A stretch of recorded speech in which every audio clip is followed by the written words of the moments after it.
ಹೆಸರು ಎಲ್ಲರೂ ಕೇಳಿರ್ತೀವಿ.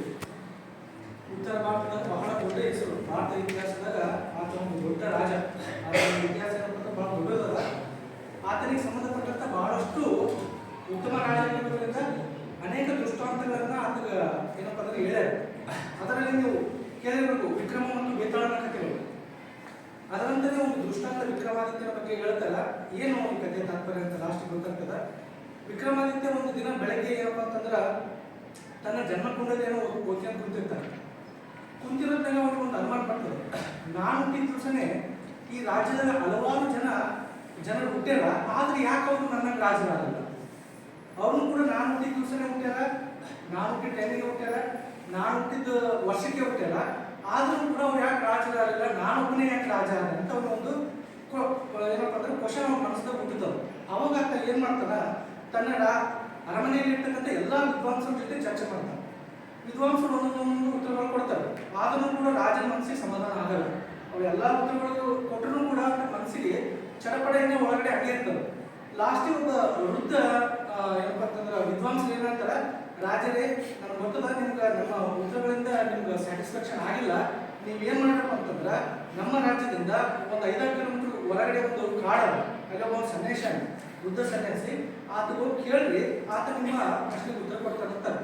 ರಾಜ ಆಯ್ತು ಅಂತೇಳಿ ಅಡವಿಗೆ ಹೋಗ್ತಾರೆ. ಹೋಗೋಣ, ಆ ಸನ್ಯಾಸಿ ನೋಡ್ತಾನೆ. ಆ ಸನ್ಯಾಸಿ ಇದ್ದು ತಿಂತಿರ್ತಾನೆ, ಇದ್ದಿರು ಚಾರ್ಕೋನ ತಿಂತಿರ್ತಾನೆ. ರಾಜ ಮುಜುಗರಾಗಿ ಬಿಡ್ತದೆ, ಇದೇನಿದು ನಮ್ಮ ಏನಪ್ಪ ಅಂತಂದ್ರ ವಿದ್ವಾಂಸ ಹೇಳಿ ಇವ್ರಲ್ಲಿ ಆನ್ಸರ್ ಕೇಳಂತ ಆತ ಏನ್ ಮಾಡ್ತಿರ್ತಾನ, ಇದ್ರನ್ನ ತಿಂತಿರ್ತಾನೆ.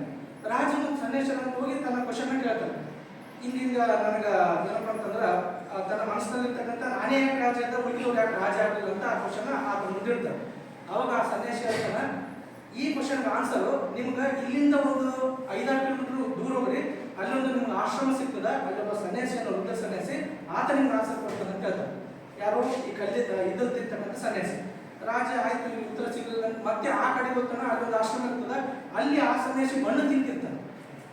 ರಾಜ ಪೂರ್ತಿ ಸಮಸ್ಯೆ ಆಗ್ತದೆ, ಇದೇನಿದು ಅಲ್ಲಿ ಹೋದ್ರೆ ಇದ್ದು ತಿಂತಕ್ಕಂಥ ಸನ್ಯಾಸಿ, ಇಲ್ಲಿ ಬಂದ್ರೆ ಮಣ್ಣು ತಿಂತಕ್ಕಂಥ ಸನ್ಯಾಸಿ. ಆ ರಾಜ ಕೇಳ್ತಾನ, ನನ್ನ ಕ್ವಶನ್ ಇದಾದ್ರೆ ಆನ್ಸರ್ ಹೇಳ್ತಾರೆ ಅಂತ. ಆ ಸನ್ಯಾಸಿ ಬಹಳ ಶಕ್ತಿ ಬಂದ್ಬಿಡ್ತದೆ, ಜೋರೇ ಕಿರ್ಚಿ ಬಿಡ್ತಾನೆ ರಾಜನ, ನಡಿ ಇಲ್ಲಿಂದ ಹೊರ ನಡಿ ಅಂತ ಹೇಳಿ. ರಾಜನು ಅಷ್ಟೇ ಸಿಟ್ಟು ಬರ್ತದೆ, ಆದ್ರೆ ಸನ್ಯಾಸಿ ಅದು ಏನು ಹೇಳಕ್ ಬರಲ್ಲ, ಯಾಕಂದ್ರೆ ಅವರು ಸತ್ಪುರುಷರು. ರಾಜ ಸಿಟ್ಟನ್ನು ತಡ್ಕೋತಾನ, ಏನಿಲ್ಲ ಆಯ್ತು ಬಾ ಇನ್ನು ವಾಪಸ್ ಹೊಂಟಿರ್ತಾನೆ ನೀನು ವಾಪಸ್. ಅವಾಗ ಏನಪ್ಪ ಅಂತಂದ್ರೆ ಆ ಸಂತ ಏನ್ ಮಾಡ್ತಾನೆ, ನಿಂದ್ರು ರಾಜ ನಿಂದ್ರಸೋಪ. ಇಲ್ಲಿಂದ ಒಂದು 5-6 ಮೈಲ್ ದೂರದಾಗ ಈಗ ತಾನೇ ಸಾಯ್ತಕ್ಕಂಥ ಒಬ್ಬ ಬಾಲಕ, ಇನ್ನೇನು ಇನ್ನೊಂದು ಸ್ವಲ್ಪ ಹೊತ್ತಿಗೆ ಒಂದು ಆಯುಷ್ ಮುಗಿತದ, ಆ ಬಾಲಕಿಗೂ ಕೇಳು, ನಿನ್ನ ಪ್ರಶ್ನೆಗೆ ಉತ್ತರ ಕೊಡ್ತಾನ ಅಂತ ಹೋಗ್ತಾರ. ಮತ್ತೆ ಬಹಳಷ್ಟು ಇದಾಗಿಬಿಟ್ಟಿರ್ತದ, ಅಲ್ಲಿ ನೋಡಿದ್ರೆ ಇದ್ದು ತಿಂತಿರ್ತಾರೆ, ಇಲ್ಲಿ ನೋಡಿದ್ರೆ ಮಳೆ ತಿಂತಿರ್ತಾರೆ. ರಾಜ ತನ್ನ ಪ್ರಶ್ನೆಗೆ ಉತ್ತರ ಸಿಗಲ್ಲ, ಆದ್ರೂ ಮನಸ್ಸಿನಾಗ ಅದು ಛಲ ಇರ್ತದೆ, ನನ್ನ ಪ್ರಶ್ನೆಗೆ ಉತ್ತರ ಕಂಡುಕೊಳ್ಳೇಬೇಕಂತ ವಿಕ್ರಮಾದಿತ್ಯ. ಅವಾಗ ಏನ್ ಮಾಡ್ತಾನ, ಅಲ್ಲಿ ಹೋಗ್ತಾನೆ. ಯಾರ ಬಳಿ ಈಗ ತಾನೇ ಆಯ್ತು, ಇನ್ನೂ ಸ್ವಲ್ಪ ಸಮಯದಾಗ ಸಾಯ್ತಕ್ಕಂಥ ಒಬ್ಬ ಬಾಲಕನ ಮೇಲೆ ಹೋಗ್ತಾರ. ಆತ ಮೇಲೆ ಕ್ವಶನ್ ಕೇಳ್ತಾನೆ ರಾಜ, ನಾನೇ ಯಾಕೆ ರಾಜ ಇದೆ, ಉಳಿದವ್ರು ಯಾಕೆ ರಾಜ ಆಗಿಲ್ಲ? ಆಗ ಆ ಬಾಲಕ ಹೇಳ್ತಾನ, ಏನಿಲ್ಲ ರಾಜರೇ, ವಾರ ಜನ್ಮದಾಗ 4 ಮಂದಿ ಸ್ನೇಹಿತರು ಏನಪ್ಪ ಅಂತಂದ್ರ ಒಂದು ಟೂರಿಗೆ ಬಂದಿದ್ದೀವಿ. ಕಾಡ್ದಾಗ ದುಡ್ಡು ದಾರಿ ಇರೋದ್ರಿಂದ ನಮ್ಗೆ ದಾರಿ ತಪ್ಪಿಬಿಟ್ಟಿತ್ತು.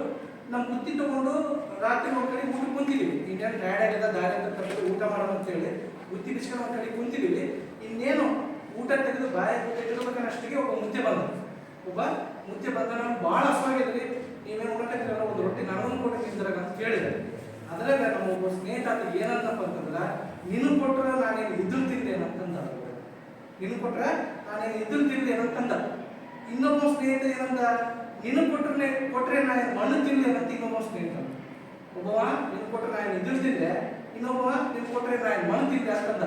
ಮತ್ತೊಬ್ಬ ಸ್ನೇಹಿತ ಇದ್ರಕ್ಕಿಂತ ನೀಚಾಗಿ ಮಾತಾಡಿದ. ಅವೇನಂದ, ನಿನಗೆ ನಾ ರೊಟ್ಟಿ ಕೊಟ್ರೆ ಒಂದ್ಯಾಕೆ ನೀ ರೊಟ್ಟಿ ತಿನ್ನಲಿಲ್ಲಪ್ಪ ಅಂದ್ರೆ ಇವತ್ತು ರಾತ್ರಿನೇ ಸತ್ತು ಹೋಗ್ತಿದ್ದೆ ನೀನು ಅಂತ ಬೆದರಿಸಿದ ಇನ್ನೊಬ್ಬ ಸ್ನೇಹಿತ. ಒಂದ್ಯಾಕೆ ನಾನು ಇವತ್ತು ರೊಟ್ಟಿ ಕೊಡಲಿಲ್ಲ ನಿನಗಂತಂದ್ರ ಇವತ್ತು ರಾತ್ರಿನೇ ಸಾಯ್ತಿದ್ದೆ ನೀನು ಅಂತ ಬಹಳಷ್ಟು ಕೆಟ್ಟದಾಗಿ ಮಾತಾಡಿದ. ಆದ್ರೆ ಇನ್ನೊಬ್ಬ ಸ್ನೇಹಿತ ಇದ್ದ, ಆತ ಏನ್ ಮಾಡಿದ, ಮತ್ತೆ ಟೈರ್ಡ್ ಆಗಿ ಬಂದಿರಿ ಕೂಡ ಅಂತೇಳಿ ತನ್ನ ಪಾಲಿನ ರೊಟ್ಟಿಯನ್ನು ಕೊಟ್ಟ. ಅದೂ ಹಸುವಾಗಿತ್ತು, ನಮ್ಮ ಸ್ನೇಹಿತರಿಗೆ ಹಸುವಾಗಿತ್ತು. ಆದ್ರೆ ಆತ ತನ್ನ ಪಾಲಿನ ರೊಟ್ಟಿಯನ್ನ ಆ ಮುದ್ದೆ ಕೊಟ್ಟ, ಮುದ್ದೆ ಮುಗಿಸಿದ, ನೀರನ್ನು ಕುಡಿಸಿದ, ತಾನು ಉಪವಾಸಿದ್ದ. ಅವನಿಗೂ ಟೈರ್ಡ್ ಹಸುವಾಗಿದ್ದ, ಆದ್ರೆ ಅವನ ಪಾಲಿಗೆ ಇದ್ದ ರೊಟ್ಟಿಯನ್ನ ಮುದ್ದೆ ಕೊಟ್ಬಿಟ್ಟ, ಅವನು ಹಸ್ಕೊಂಡಿದ್ದ. ಆ 4 ಮಂದಿದಾಗ ಆ 3 ನಾವು ಫಸ್ಟ್ ಏನು ಹೋಗಿದ್ರೆ ಇದ್ದು ತಿನ್ನಕತ್ತಿದ್ದಲ್ಲ, ಅವ ಮೊದಲನೇ ಸ್ನೇಹಿತ. 2ನೇ ಸನ್ಯಾಸಿ ಮೇಲೆ ಹೋಗಿರಲ್ಲ, ಇದ್ನಲ್ಲ, ಆ ಮುತ್ತೆ ಬೈದಿರ್ತಕ್ಕಂಥ ಎರಡನೇ ಸ್ನೇಹಿತ.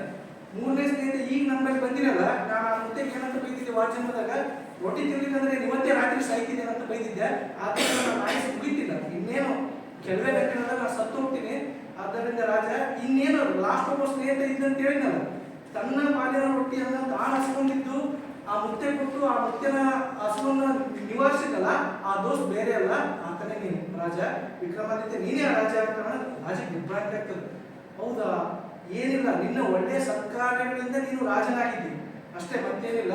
ತರ್ಕ ಬೇಡ, ಮೀಮಾಂಸೆಗಳನ್ನ ಬೇಡ, ಹೋಗು ನಿನ್ನ ಪ್ರಜೆಗಳನ್ನ ಮಕ್ಕಳಂತ ಕಾಪಾಡು ಅಂತ ಹೇಳಿ ಕಣ್ಮುಸ್ತಾನ. ಈ ಕಥೆಯ ತಾತ್ಪರ್ಯ ಇಷ್ಟೇ, ದಾನ ಅಂತಕ್ಕಂಥದ್ದು ಗುಪ್ತ ಸಂಪತ್ತಿದ್ದಂಗೆ. ದಾನ ಅಂತಕ್ಕಂಥದ್ದು ಗುಪ್ತ ಸಂಪತ್ತಿದ್ದಂಗ.